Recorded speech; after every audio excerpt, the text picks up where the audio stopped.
Fala galera do 303 Fora, tudo bem com vocês? Estamos aqui com Tiba. Tiba, boa noite, tudo bem? Quais são os seus comentários iniciais? Boa noite, meu amigo Bruno. Boa noite, Luiz. Tudo bem? Vamos falar do Campeonato Brasileiro, né? Da rodada do final de semana. São Paulo foi muito bem, venceu o Flamengo e agora se projeta para a Copa do Brasil por jogo de volta contra o Goiás. É isso aí, belo resultado, já já entre mais detalhes. E aí, Luiz, tudo bem com você? Como que Fala, foi o Brunão. Verdão aí, com seus comentários iniciais? Fala, Brunão. Fala, Tiba. Beleza? Boa noite, pessoal. Bom, vamos falar um pouquinho do Palmeiras, né? Teve um jogo difícil ontem contra o Inter. Quarta-feira, decisão contra o Flamengo. E também estou com a camisa da França hoje aqui, em homenagem às Olimpíadas. Vamos dar um panorama também aí das Olimpíadas, alguns destaques aí do Brasil e do torneio de futebol. Show de bola, é isso aí. Bom, antes de mais nada, pessoal, por favor, você que está assistindo esse vídeo, curta o vídeo, se inscreva no canal, ative as notificações, dá uma força pra gente aí. A gente faz isso aqui muito esperando os comentários de vocês, tá bom? Vamos começar agora pela ordem do que foi o final de semana. São Paulo 1, Flamengo 0 no Morumbi. Tiba, conta pra gente aí como que foi esse jogo aí na visão do Tricolor. Bom, jogo muito difícil, né? O Flamengo, mesmo com o time reserva, é um grande time, tem grandes jogadores, Gabigol, Bruno Henrique, o time titular da defesa, né? O Léo Ortiz, o Léo Pereira. Bem complicado. O São Paulo jogou com o time considerado titular, com a exceção do Luciano, que estava suspenso. O São Paulo fez um grande jogo, um grande jogo. Todo mundo jogou muito bem, desde o Rafael. O Rafael não fez nenhuma grande defesa, exatamente porque o time foi muito bem. Mas o São Paulo foi tranquilo desde o Rafael até o Caleri. Todo mundo esteve em alto nível nessa jornada, nesse jogo. Destaque maior para o Alan Franco, acho que ele fez uma grande partida. Acho que foi a melhor partida do Alan Franco desde que ele chegou no São Paulo.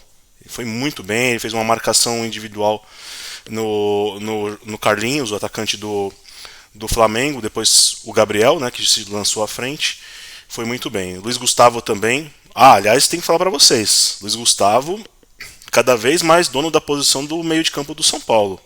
A gente que falou um tempo atrás que ele estava oscilando muito, que a gente não sabia como que ia ser a situação do Luiz Gustavo frente ao São Paulo, ele tem desempenhado muito bem os jogos, tem ido muito bem, mesmo com a ausência do Alisson. Tomou conta do meio de campo do São Paulo, foi muito bem no jogo contra o Flamengo.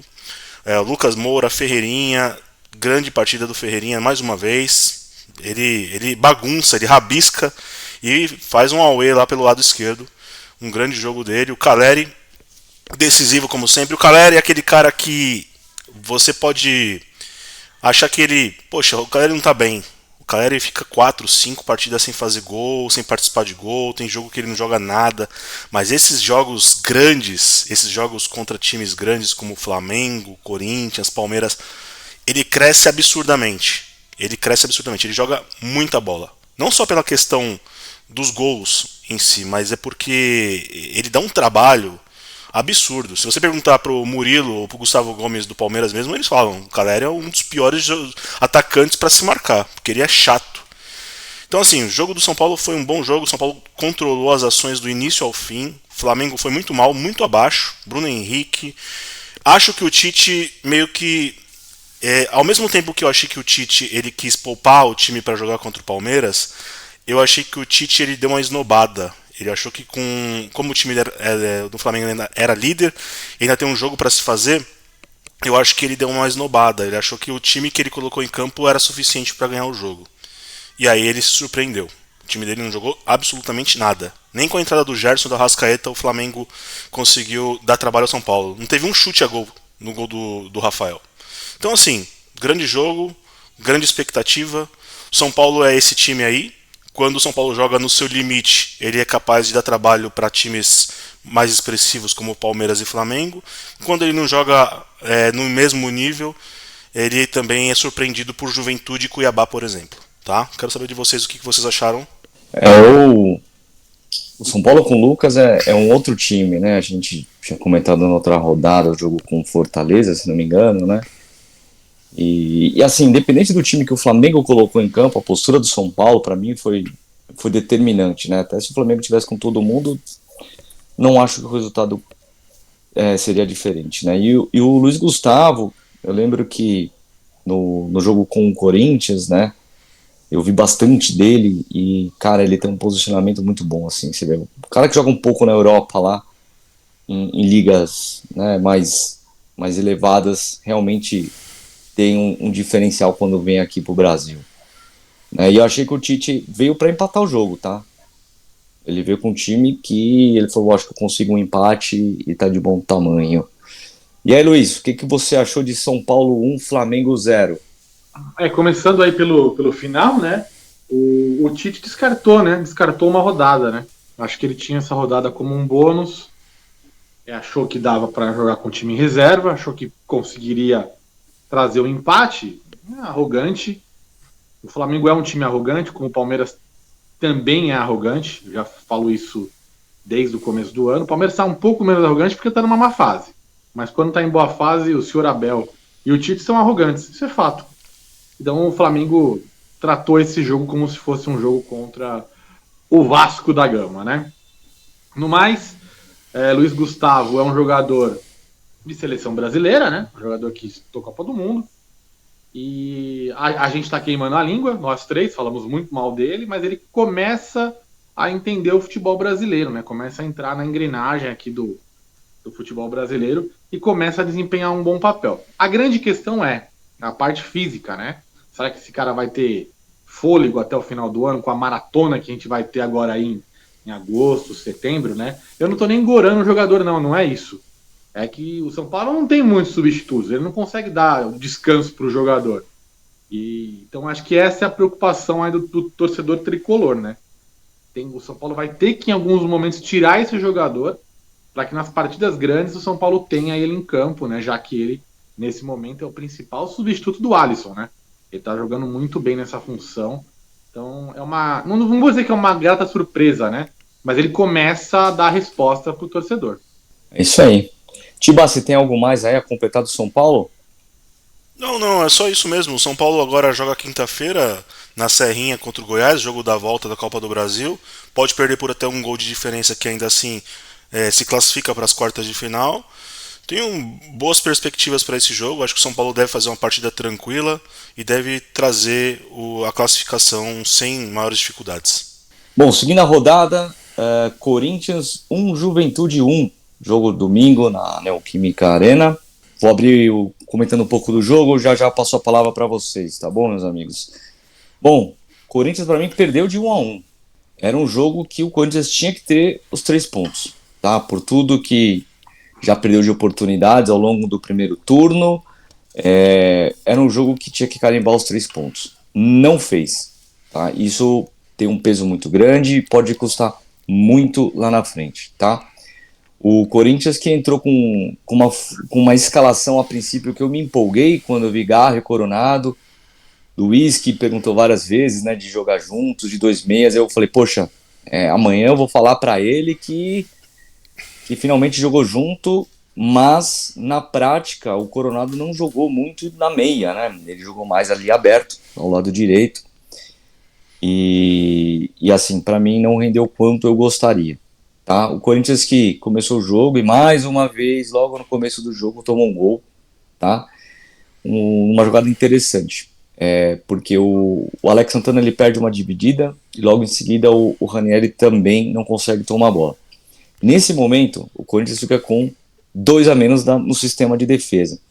E ali bagunça muito, tanto que você reparar, o Hugo sai para dar o primeiro combate na lateral e deixa o Wesley para marcar quem ia fazer a passagem. E o Wesley não tem o cacuete de marcação. E ali o meia acho que é Jean Carlos, do Juventude, ele deu o passe para o cara que fez a ultrapassagem e cruzou. E aí o Juventude fez 1-0. E aí um lance que ocupou 6 minutos. 6 minutos de VAR. O VAR chegou a validar o gol, chegou a anular o gol e depois ele validou. Enfim, criou-se aquele clima de drama.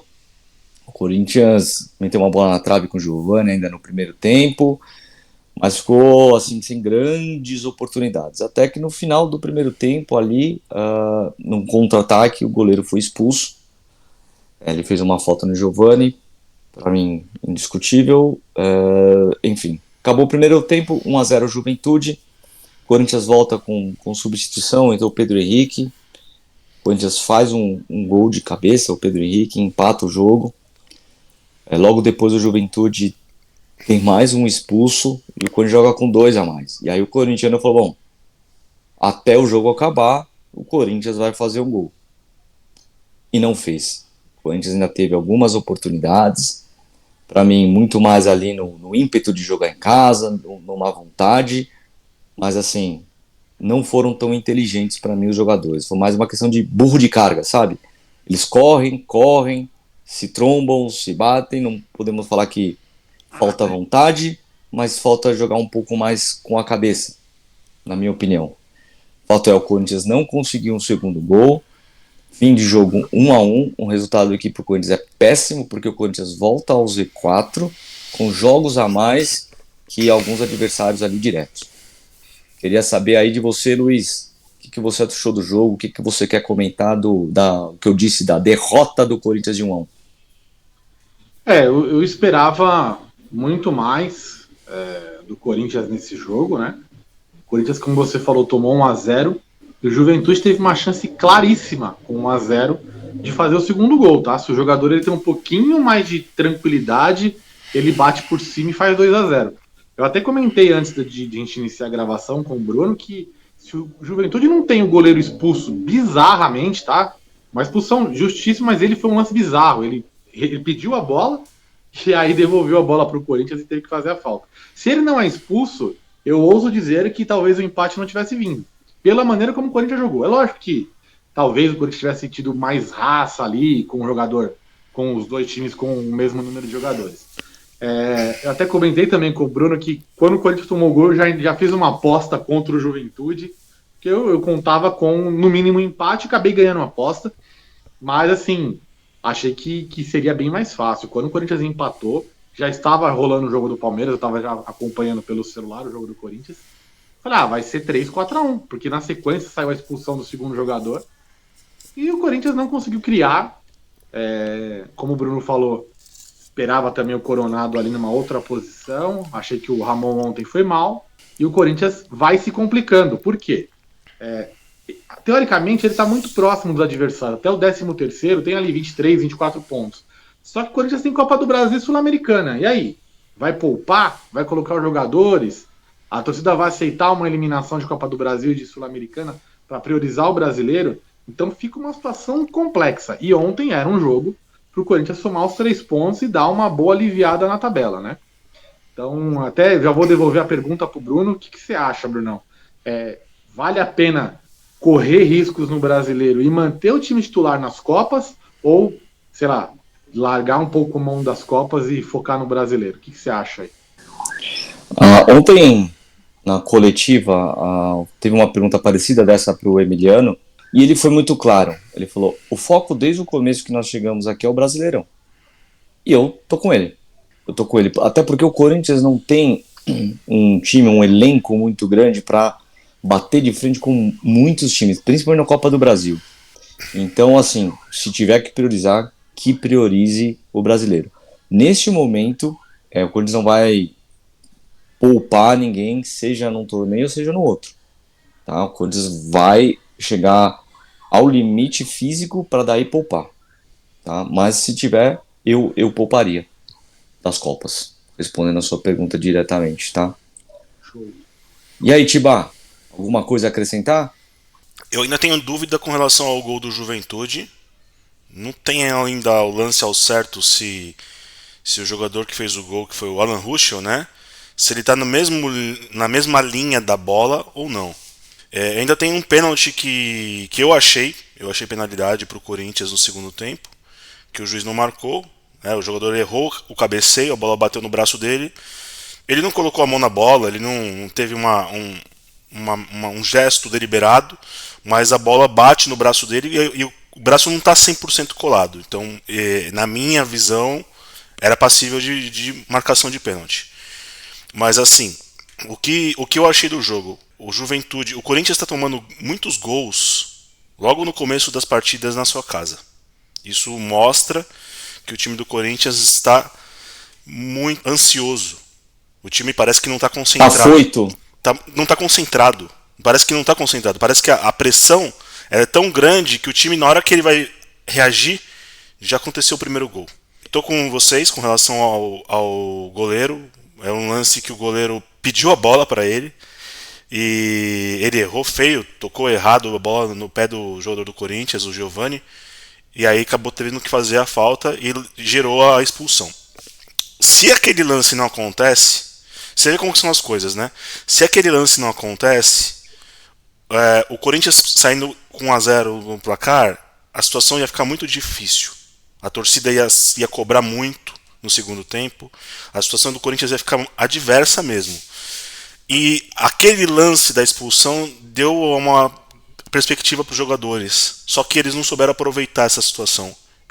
O Garro não estava nos seus melhores dias, assim também como não estava também o Coronado. E assim, era nítido que os jogadores do Corinthians estavam ansiosos. Né? E eu não sei por que motivo. O Corinthians está na 20ª rodada do campeonato. Se tivesse na rodada 35 e o Corinthians precisasse fazer a vitória, tudo bem, a gente entenderia a questão da ansiedade. Eu achei que o Corinthians ele foi muito ansioso para o segundo tempo e isso atrapalhou muito o time na busca da virada do jogo. Concordo que o Corinthians entrou muito ansioso, tá? Mas já é a 20ª rodada. Eu vejo assim. Não é que ainda é a 20ª. Para mim, já é a 20ª, tá? E nesses lances, assim, o lance do impedimento, a linha ali, eu achei que não traçou o ombro, não sei se o ombro é considerado, para mim deveria ser. Para mim, aquilo a do pênalti, segundo a regra de hoje, eu acho que seria pênalti, né? Para mim foi totalmente intencional, o cara nem viu a bola, mas a gente vê vários pênaltis sendo considerado dessa forma, tá? Então tem esses lances, sim. Eu não gosto muito de comentar isso daí, mas só respondendo um pouco desses lances aí, tá bom? Só um detalhe, a rodada foi trágica pro Corinthians, né? Porque todo mundo lá de baixo, o Fluminense, o Grêmio, todo mundo pontuou, né? Todo mundo ganhou os seus jogos. O próprio Criciúma ganhou um jogo difícil do Atlético Mineiro. O Vitória empatou. O Vitória também, então. O Vitória ganhou o jogo dele de 1-0. Então, assim, do Cuiabá. Então, assim, a rodada foi trágica pro Corinthians nesse sentido. Além do tropeço com o Juventude, que é um adversário direto também, o Corinthians ele ainda viu seus principais oponentes vencerem suas partidas. É isso aí. Bom, para fechar aqui o que foi essa última rodada, Internacional 1, Palmeiras 1. E aí, Luiz, como que foi esse jogo? Conta aí pra gente. Bom, o Palmeiras veio, né, com outro espírito para esse jogo. O Palmeiras veio com uma escalação com algumas modificações, né? Já começo falando do Dudu. Dudu não engrena, Dudu continua muito fora de forma. Mas o Palmeiras começou bem, né? Num cruzamento na área, o Gustavo Gomes lançou a bola para trás e o Lázaro fez o gol. Nesses impedimentos aí que são milimétricos, né? É difícil falar sobre a regra, porque a FIFA está tentando analisar de colocar o jogador inteiro na frente, mas sempre vai ter, ele está inteiro na frente ou ficou o pezinho para trás. Então é uma coisa difícil. Olhando o lance, você fala assim, cara, é tão pequeno que não dá para dizer que o jogador teve alguma vantagem, né? Então é uma discussão grande, mas o fato foi impedimento, o Palmeiras começou bem, anulou o gol, e aí o Bruno Henrique do Internacional, ex-Palmeiras e ex-Corinthians, me acerta um chute no ângulo que não tenho o que comentar. O Inter fez 1-0, continuou com a posse de bola, o Palmeiras deu uma assustada, mas o Palmeiras melhorou. Né? O segundo tempo praticamente inteiro o Palmeiras jogou na área do adversário, fez mais um gol com o Vitor Reis, também impedimento. Foi uma boa partida do Felipe Anderson, que entrou no segundo tempo na sua posição de origem, que é um meia-direita, jogou muito bem. E aí o Palmeiras foi premiado, né? O Rony acabou sendo premiado com empate. O Palmeiras não merecia perder esse jogo. No final, ainda o Lázaro acabou chutando uma bola para o gol, que se ele passa para o Felipe Anderson, o Palmeiras poderia ter tido uma sorte diferente nesse jogo, né? Mas 1-1 com o Internacional em Porto Alegre é um resultado que eu considero positivo. O problema foi ter perdido do Vitória aqui e ter perdido do Fluminense lá. Ah, o Fluminense é campeão da Libertadores? É, mas o momento do Fluminense foi um jogo mais bizarro dos últimos tempos do Palmeiras. Teve também a partida com o Flamengo, né? Que o Palmeiras foi muito mal. E agora o Palmeiras traça de novo os olhos, né? Para essa partida contra o Flamengo. O Palmeiras conseguiu recuperar alguns jogadores, conseguiu dar uma amenizada com esse resultado. Existe a expectativa de que o Estevão esteja em campo contra o Flamengo. Né? O Abel veio para uma coletiva, eu diria que ele estava bem ácido, né? Disparou pancada para todo lado. A torcida do Palmeiras está no momento que ela não está acostumada nos últimos anos, essa é a verdade. O Palmeiras não está mal no campeonato, ele permanece em terceiro, mas a sequência é ruim. Então o torcedor palmeirense que não está acostumado nos últimos tempos a sofrer com isso, está sofrendo, né? Então, mas no geral, acho que foi um bom resultado. Palmeiras, eu consegui ver alguma melhora, consegui ver alguns jogadores rendendo um pouquinho mais. Passo a palavra aí para vocês, algum comentário em relação ao jogo. Não sei se vocês conseguiram ver, né? O Bruno, provavelmente, no primeiro tempo não conseguiu ver, isso tenho certeza. Agora, no segundo tempo... Não, eu não vi, e o segundo ainda estava esperando a coletiva, enfim, tudo isso daí. Mas eu queria te fazer uma pergunta, Luiz, mais sobre o que aconteceu no meio da semana, a torcida ir lá meio que cobrar, parece que foi uma cobrança muito voltada ao Abel, né? Queria que você comentasse, o que você achou disso, se você acha que você é um defensor disso, que ele merece uma cobrança mesmo, ou você achou que foi algo mais exagerado? Olha, a Mancha Verde, ela acabou tendo acesso lá ao CT do Palmeiras, tá? A cobrança foi em direção ao Abel, mas também em alguns jogadores. Eu diria para você que foi até mais em alguns jogadores do que no Abel.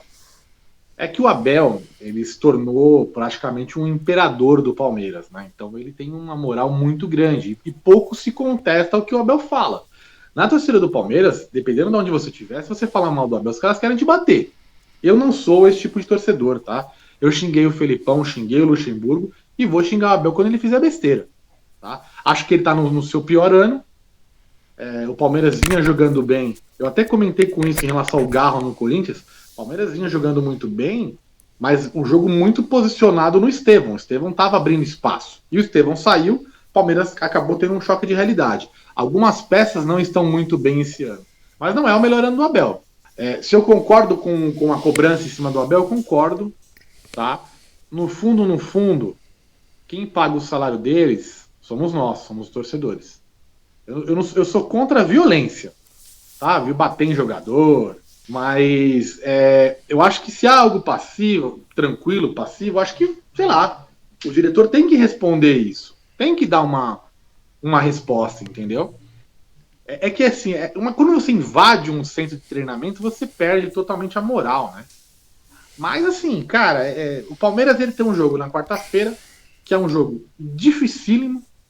Eu diria que tá 90% de chance pro Flamengo, 10% pro Palmeiras. Tô sendo bem realista. Pode me xingar nos comentários aí, fica à vontade. É muito improvável que o Palmeiras se classifique. Mas o Abel tem a chance de fazer história. Ah, é difícil? É difícil. Né? Mas eu acho que ele vai ter que trabalhar muito aí o mental. Acho que ele vem aí de uma forma muito forte, né, mentalmente. E vamos ver o que vai acontecer, né? Tiba, tem algum comentário? Você viu alguma coisa do jogo, Tiba?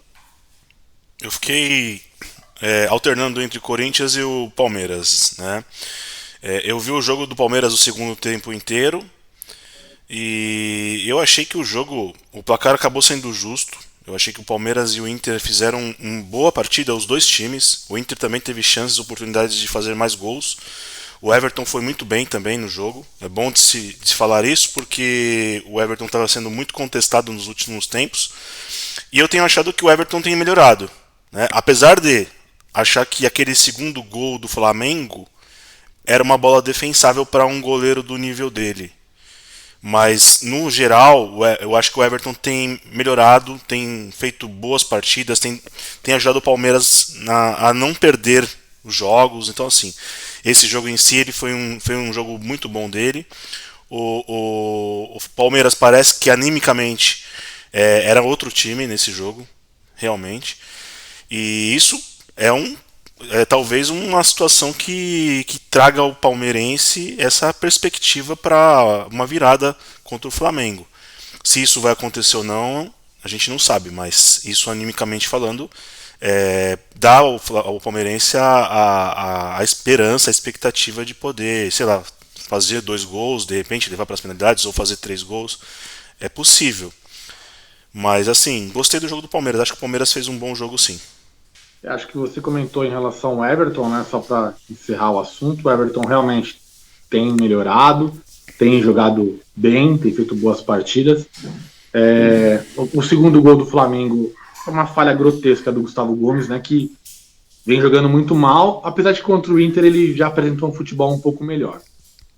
Então acho que em relação ao jogo foi isso, né?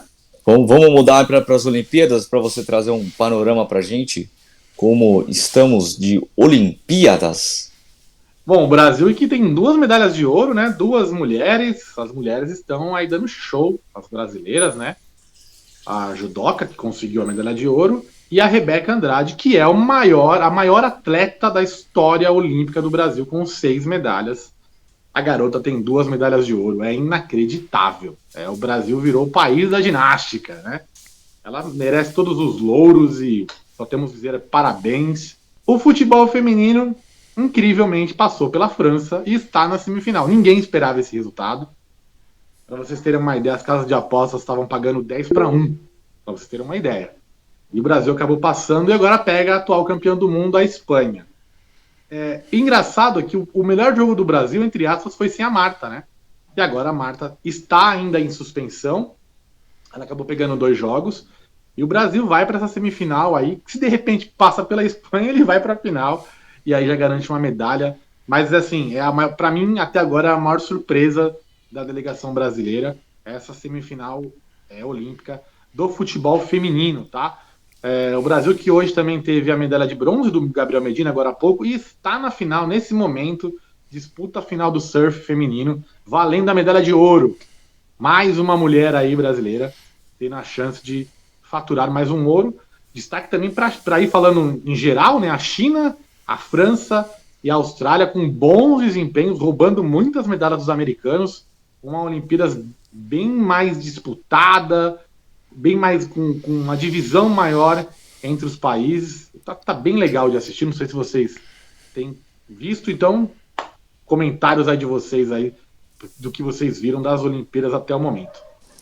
Só uma pergunta, eles do jogo Brasil e França no futebol feminino, né? Que foi, você mesmo falou que foi algo inesperado, né?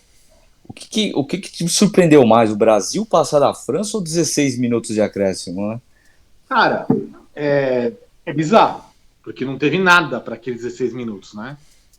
Acho que eu diria 70% disso e 30% do Brasil passar da França, né? O Brasil cachorro. Eu achei um absurdo aquele acréscimo. Parecia torneio de várzea, né? Enquanto não empatar, não acaba o campeonato. Sim. Exato. E só completando, o vôlei masculino hoje deu adeus também, né? Brasil com a sua pior campanha do vôlei masculino desde 72, uma seleção muito, muito fraca, tá? Com alguns veteranos, né? Eu diria Lucarelli, Lucão, mas assim, Brasil tem uma geração muito fraca aí, vai ser muito difícil. Cara, eu vi alguns lances, eu não sou especialista em vôlei e tal, mas o Brasil errando levantar para cortar. Exatamente. Eu vi alguns lances assim no terceiro set, se não me engano. Cara, saque também. O Brasil muito fraco, muito abaixo, Bernardinho apático. Meu Deus do céu. 3-7-1. E no futebol masculino, né, vamos ter uma final europeia, né? Espanha e França. Eu diria que hoje são as 2 maiores forças do futebol mundial. Mesmo a Argentina sendo campeão mundial, a gente sabe que a Argentina ficou muito baseado no Messi, mas em matéria de quantidade de jogadores, a Espanha e a França hoje dominam o futebol mundial e isso se comprova aí, porque quem não sabe, o torneio masculino é sub-23, né? Então você vê que a próxima geração espanhola e francesa vai continuar brilhando. E amanhã teremos somente Brasil e Estados Unidos no basquete, o Dream Team formado aí por Curry, LeBron James, Kevin Durant, vai enfrentar o Brasilzão do Bruno Caboclo. E imagina se o Brasil consegue uma zebra. Meu Deus do céu. Tô brincando, é praticamente impossível, né? Não vou dizer que é impossível, mas é praticamente. Então, mas vai ser legal pelo menos ver o Brasil enfrentar um adversário aí, digamos que é o principal, né, nome do basquetebol mundial. Quer dar um palpite do jogo do Brasil com os Estados Unidos? Vamos começar então pelo basquete? Só uma menção aí, o vôlei feminino enfrenta a República Dominicana pelas quartas de final. O vôlei feminino tem boa chance de medalha, tá? Deve passar pela República Dominicana e depois já é semifinal. O time tá bem coeso. Eu acho que o Brasil tem chance de até disputar uma final olímpica aí de novo. Ele não tinha perdido um set, né? Se não me engano. A melhor campanha até agora da história. Vamos ver, né? Só não vão pipocar, né, meu? Pelo amor de Deus. Vamos chegar nessa final, pelo menos. Começando, então, os palpites por Dream Team, né? Estados Unidos versus Brasil. Para mim, 127 Estados Unidos, 86 para o Brasil. Vai ser uma diferença de 30 pontos no mínimo, vai. Vamos colocar 105 a 75, vai. 112 a 83. Vamos ver quem chega mais perto. Brasil, dando trabalho. Bom, vamos para o palpite aí da Copa do Brasil. Vamos para a Copa do Brasil, seguindo a ordem aqui. Só antes da gente começar a Copa do Brasil, galera, esqueci de comentar uma notícia do Corinthians. Que o Corinthians está praticamente fechado com o empréstimo de Thales Magno. Tá? Atacante que jogou no Vasco. Deve chegar por empréstimo de 1 ano. E dependendo se ele bater algumas metas, o Corinthians é obrigado a fazer a compra. 15 milhões de dólares, tá? O passe fixado. Thales Magno que vem de uma contusão aí, perdeu espaço no New York City. Ficou 5 meses fora. Ele foi um bom jogador na época do Vasco, né? Saiu bastante promissor, assim. Foi por uma liga que não exige tanto tecnicamente, passou por essa lesão.